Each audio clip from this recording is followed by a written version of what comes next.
அன்பு நண்பர்களுக்கு வணக்கம். ஜாசபீடியா சேனலுக்கு உங்களை அன்புடன் வரவேற்கின்றேன்.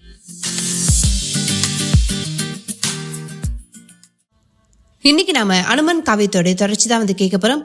கதைகளை போகிறதுக்கு முன்னாடி என்னுடைய சேனலை நீங்க இதுவரை சப்ஸ்கிரைப் பண்ணலன்னா சப்ஸ்கிரைப் பண்ணுங்க. அப்படியே மறக்காம பக்கத்துல அந்த பெல் ஐக்கானை பிரஸ் பண்ணுங்க. அப்பதான் நான் சொல்ற கதைகள் எல்லாம் உங்கள் காதுகளுக்கு வந்து சேரும்.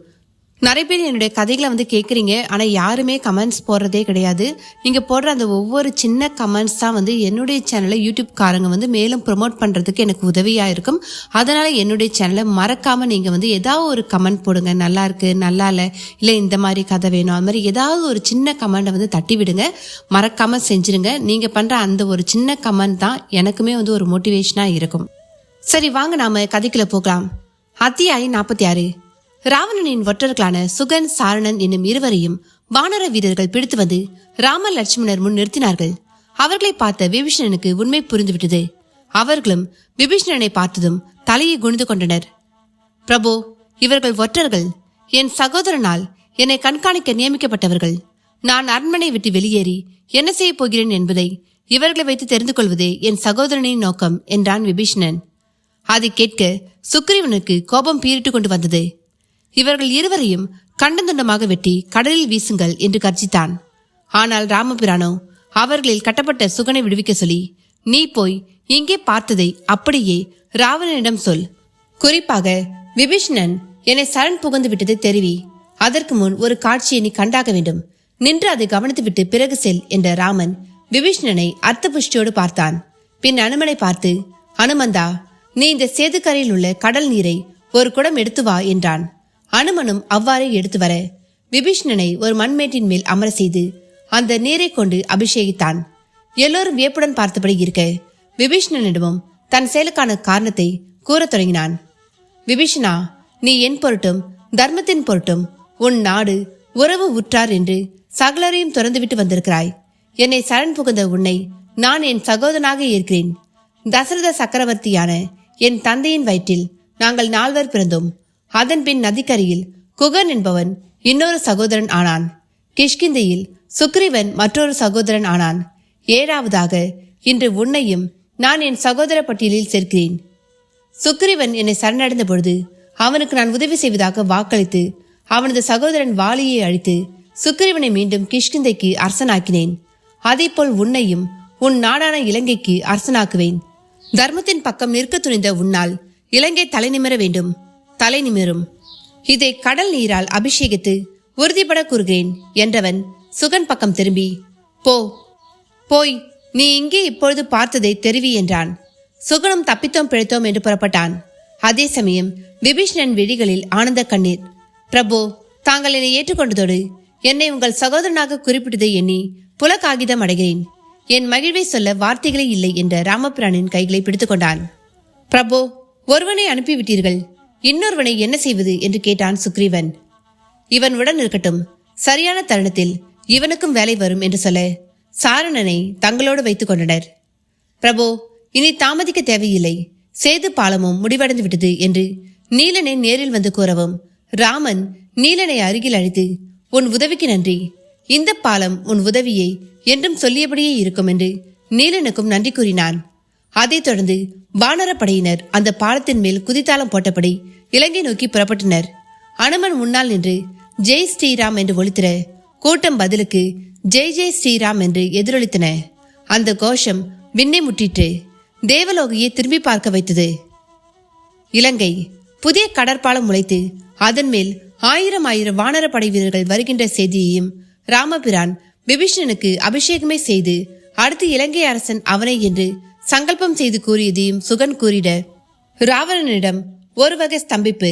வழக்கம் போல் அவன் சகாக்கள் அவனுக்கு ஆறுதல் கூறினர். இந்திரஜித் எல்லாரையும் விட ஒரு படி மேலே சென்றான். அந்த குரங்கு என் பிரம்மாஸ்திரத்திற்கு கடந்த முறை தவறிவிட்டது, ஆனால் இந்த முறை அதை நான் வீழ்த்தியே தீர்வேன். ஒருவரை கூட மிச்சம் வைக்க மாட்டேன் என்றான். அதே சமயம் இலங்கை நகருக்குள் சுக்ரீவனின் படை முற்றாக புகுந்து விட்டது. ராவணன் அரண்மனைக்கு 4 திக்கிலும் 4 பிரதான வாயில்கள். அந்த வாயிலுக்கு வெளியே வானரங்கள் முட்டி மோதி கொண்டு நின்றிட கிழக்கு வாயிலின் முகப்புக்கு ராமபிரானும் லட்சுமணனும் வந்து நின்றனர். உடன் சுக்ரீவன், அவன் மகன் அங்கதன் மற்றும் அனுமன் என்று சகலரும் நின்றிட ராமன் சாரணனை அவிழ்த்துவிட சொன்னான். அந்த ஒற்றனை இப்பொழுது அனுப்புங்கள். அவன் போய் நாம் யுத்தம் புரிய வந்து நிற்பதை முறைப்படி கூறட்டும். ராவணன் தன் தவறை திருத்திக் கொள்ள இப்பொழுது கூட சந்தர்ப்பம் இருக்கிறது.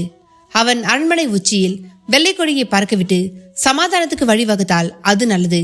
இல்லாவிட்டால் யுத்தத்தை அதற்குரிய விதிகளோடு நாம் மேற்கொள்வது ஒன்றே வழி என்றான். சாரணன் செய்தியோடு ராவணனை அடைந்தான்.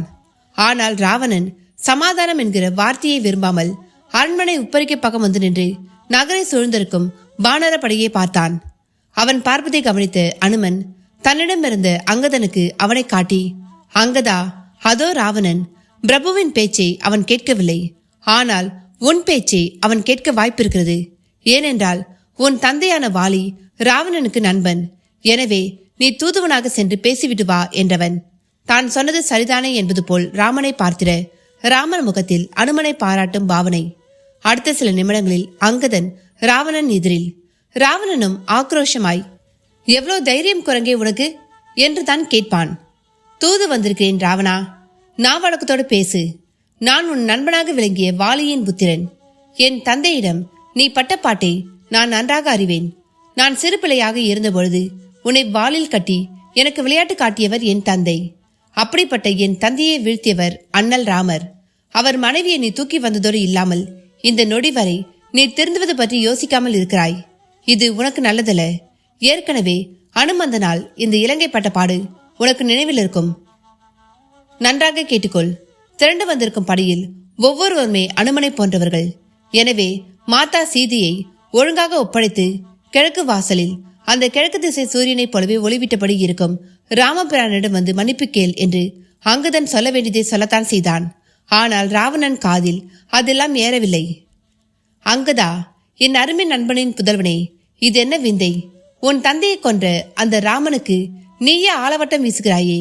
நீ ஆள வேண்டிய கிஷ்கிந்தையை சுக்ரீவன் ஆள்வதை எப்படி சகித்தாய்? இப்பொழுது சொல்கிறேன், நீ என்னோடு சேர்ந்து விடு. சுக்ரீவனை ஓட ஓட விரட்டி கிஷ்கிந்தைக்கு உன்னை அரசனாக்குகிறேன் என்றுதான் ராவணன் அங்கதனுக்கு பதிலுரை கூறினான். அடுத்து அங்கதன் பேசவில்லை. ராவணன் மார்பில் ஆக்ரோஷமாய் ஒரு குத்து விட்டான். அதில் ராவணன் தள்ளாடி விடவும், இனி உன்னோடு பேச்சில்லை, யுத்தம்தான் தீர்வு என்றவனாக அங்கிருந்து ஒரே குதியில் கிழக்கு வாயில் வந்து சேர்ந்தான். ராமனும் விஷயம் முழுவதையும் அறிந்தான். அதே சமயம் ராவணனை அங்கதன் தாக்கிய விஷயம் ராவணன் மகன் இந்திரஜித்தை ஆவேசத்தில் தள்ளி ஆக்ரோஷமாய் வீறு கொண்டு புறப்பட செய்தது. இங்கே ராவணனுக்கு பதிலாய் இந்திரஜித் புறப்பட ராமனுக்கு பதிலாய் லட்சுமணன் புறப்பட்டான். அண்ணா, எந்த யுத்தமும் எடுத்த எடுப்பிலேயே உச்சக்கட்டத்தை கண்டுவிடுவதில்லை. ராவணன் சார்பில் அவன் தளபதிகளும் உடன்பிறப்புகளும் பிள்ளைகளுமே வருவார்கள். இவர்களை கொல்ல நீங்கள் எதற்கு? நான் ஒருவன் போதும் என்று லட்சுமணன் புறப்பட விபீஷணனும் லட்சுமணனுக்கு துணையாக புறப்பட்டான். இளவலே, எதிர்த்து வருகின்றவர்களின் தன்மையை நான் நன்கு அறிந்தவன். உங்களுடன் இருந்து அவர்களை பற்றி நான் கூறுவது வைத்தே நீங்கள் அவர்களை எதிர்கொள்ளலாம் என்று விபீஷணன் கூறியதும் சரியாகத்தான் இருந்தது. ஆனால் ராமபிரான் அதை அனுமதிக்கவில்லை. தனித்தனியே சென்று மோதுவது ஒரு விதம், நாற்புறமும் வளைத்து தாக்குவது இன்னொரு விதம். நாற்புற தாக்குதல்தான் ராவணனின் மிச்சமுள்ள மொத்த படையையும் நாசப்படுத்த முடியும். படை விழுந்தாலே ராவணன் வேகமாக என் முன் வருவான். என் தேவையும் அதுதான் என்று கூறி அங்கதன், அனுமன், சுக்ரீவன், லட்சுமணன் இவர்களுடன் 4 வாயில் வழியாகவும் உள்நுழைந்து தாக்க முற்பட யுத்தம் தொடங்கிவிட்டது.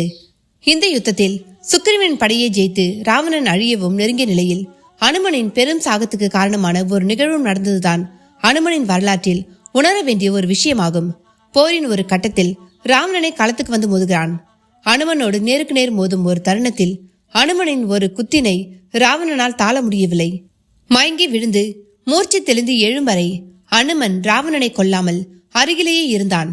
இதை கண்டு வேந்த ராவணன், நீ என் எதிரியாக இருந்தாலும் உன் வலிமையையும் அதைவிட மூர்ச்சித்து விட்டவனை கொல்லுதல் கூடாது என்னும் உன் நேர்மையையும் நான் வெகுவாக பாராட்டுகிறேன் என்றான்.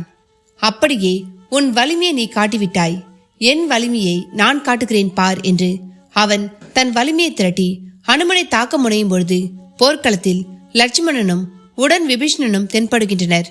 விபீஷணன் லட்சுமணனுக்கு ராவணன் படை வீரர்களையும் தளபதிகளையும் அடையாளம் காட்டியபடி இருக்க, லட்சுமண பானம் அவர்களை தொடர்ச்சியாக கொண்டு குவித்தபடி இருக்கிறது.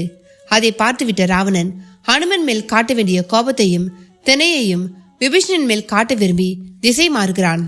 அவன் கையில் இருந்த ஒரு அஸ்திரம் விபீஷணனை வீழ்த்திட பயணிக்கிறது. இதை கண்டுவிட்ட லட்சுமணன் மிக வேகமாக முன்வந்து அதை தன் மார்பில் வாங்குகிறான். அதை வாங்கிய வேகத்தில் மூர்ச்சித்தும் கீழே விடுகிறான். அது வலிமையான சக்தி அஸ்திரம். அதனால் தாக்கப்பட்டவர்கள் பிழைத்ததே இல்லை. அந்த அஸ்திரத்துக்கு லட்சுமணனே பலியாவான் என்று ஒருவரும் எதிர்பார்க்கவில்லை.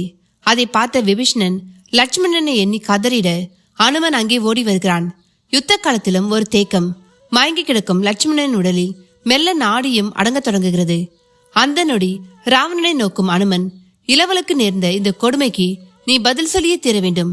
அதே சமயம் இந்த நொடி அதற்கான தருணம் அல்ல என்று கூறியவனாக லட்சுமணனை தன் இரு கரங்களாலும் தூக்கியபடி ராமன் இருக்கும் இடம் நோக்கி செல்கிறான். ராமனிடமும் லட்சுமணனின் உயிர் துடிப்பு அடங்கி வருகிறது என்கிற நிலைப்பாட்டால் பேரதிர்ச்சி. இவ்வேளையில் எல்லோருமே செயலிழந்தவர்களாக கலங்கி நிற்கையில் ஜாம்பவான் மட்டும் கலங்கிடாமல் இப்படி ஒரு நிலைப்பாட்டை அடைந்தவர்களை உயிர்ப்பிக்கும் ஆற்றல் சஞ்சீவி மூலிகைக்கு உண்டு.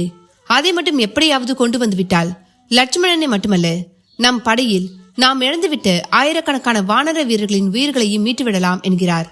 அதை கேட்ட மாத்திரத்தில் ராமனிடம் ஒரு பரவசம், அதனிடம் மேலான துடிப்பும் வேகமும் அனுமனிடமும்.